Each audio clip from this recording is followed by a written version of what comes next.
Now, quite often when you buy a product, everything starts off great initially, but then it goes downhill after time. So we thought we would do a long-term review of these 4 cameras, and we'll be looking at things like the functions, the solar capacity of the batteries, and how they generally perform. So the first product we're going to be looking at is the S340. Now, this is the dual camera system. It's got 2 cameras and a spotlight, and also a motion detection sensor. And the clever thing with this product is it tracks any motion, and you can control the motion from the app. Now, I'm not going to go into full details in this video. I'm just going to give you an update, a brief overview of what they do, and then let you know how it's been performing over the time that I've had it. This does also come with a siren, and it will flash, and this is an example of how you can control it and the type of picture quality that you can get. Now, out of the 4 products we're going to be looking at, this is the only one that comes with its dedicated removable solar panel, which you can position anywhere. It can be on top like this, or you can have it round the corner, for instance. But I've not had to touch this camera system in the whole time that it's been up. At the time of making this video, I've now had this camera installed for 400 days. And as you can see, the quality of the picture that it produces is fantastic. And the tracking motion is also great. If I'm being completely honest with you, it's a little bit of a gimmick unless you really want to track a wide area. But here you can see I've had it for 400 days. It's still retaining 100% power battery, and it's detected 31,783 events. And it's recorded 12,329. Quite astounding, the amount that it captures. This is the solar dashboard for the last 7 days and also for the last 30 days. And what it does is it just has a drip effect, and it's plenty big enough for this to stay 100% charged all the time. Even now, we're in shorter days and the weather is not as good. So I can definitely recommend this product. But how about the smallest product? This is the EufyCam S220. Now, this has got the solar panel built into the actual camera, and it just sits on top. They all do have USB-C for charging as well, if you do find that the battery does drain. I've positioned this camera up above my patio doors at the rear. It's fully waterproof, and like with all the other cameras, you've got access to set motion areas within the app, and it's also got all of the detection facilities. One thing that you can do within the app is set familiar faces. So if you get regular visitors, then you can actually save them into the app, and then the camera will recognize them as they turn up and log them accordingly. This is a 2K camera, and it also supports color night vision. And as you can see, this is normal infrared, and then when I switch to color night vision, it is a lot better. And this was the actual darkness at the time of recording. Okay, so how has this been holding up over the course of the year? Well, again, it is pretty good. This camera is on a south-facing wall.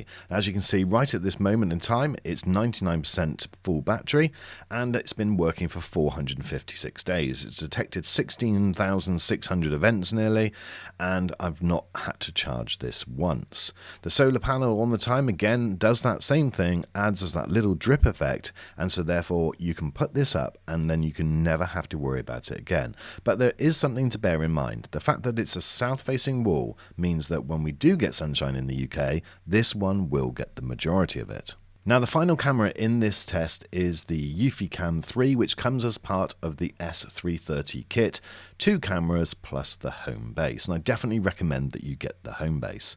This is a 4K camera, and it also has a larger battery, and this is the type of design. Again, it looks brilliant, and it's got the solar panel on the top. Now, I've got this positioned on a side wall, and so therefore this is a west-facing wall, so it doesn't get the sun until later on in the day, and I have had to charge this twice since I've had it, and that is a little bit of a frustration. As you can see, it is so high. Now, that's because I've not let this camera get down to below 20%. So as soon as it hits 20%, I then look at it, and then I go in and take it down and charge it. Now, I could get a solar panel and attach it so that I don't ever have to worry about it, but as you can see here now, in winter, it's 76%, and that will drain down over the course of the next few months. Now, I'm going to test it this year to see whether it will drain down completely and actually turn off. I don't think it will. I think there's enough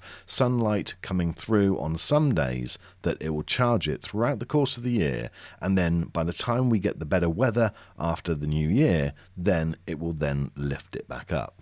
Now, my final camera that I have is the EufyCam wall light.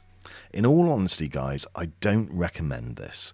It doesn't actually look that great. It's a little bit of a monstrosity. It has got coloured lights and things that you can do which you'll never really use. Its picture quality and all of the functions are great, exactly the same as the other cameras, but it's a bit of a faff. You have to install this manually, it has to be wired in, and it just is something which I wouldn't buy again. It has got a good wide angle view, and it also does infrared and colour night vision, but it's just a little bit of a gimmick with those lights. It's just not necessary. You don't necessarily want that. I can't really think of a use case that you're going to have all of these different lights, and you can even set different themes where they're flashing and things. Why on earth would you want it?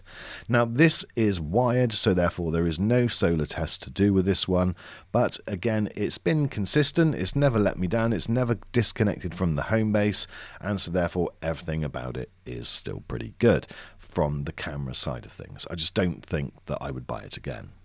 So I've ignored the wall light cam, but I've included the new EufyCam S3 Pro because that's the newer version of the S330. And here you can see the different features. Now, in my opinion, there is absolutely nothing wrong with the EufyCam S330. I definitely can't stress enough that I recommend you getting the home base, because then you don't have to worry about storage, unloading what you record. It just automatically records into the home base. And then as that fills up, it then records over the most oldest footage stored, so you don't ever have to worry about it. Now, you could get the newer version, and if you can get a deal on that, well, then that's future-proofing yourself. It has got a few new features that the other one hasn't, but I haven't had a time to review that, and certainly not over any length of time.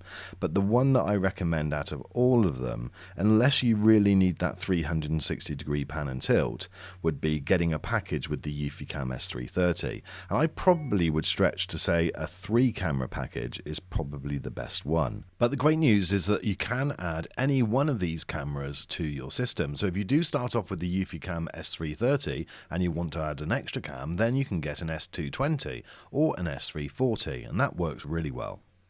So in summary, my friends, I'm happy with all 3 of my cameras. I think that they're great and they work really well. They retain the battery really well. The only one that I wouldn't recommend is the wall light cam, but if that has a use case for you, well then do give that a consideration.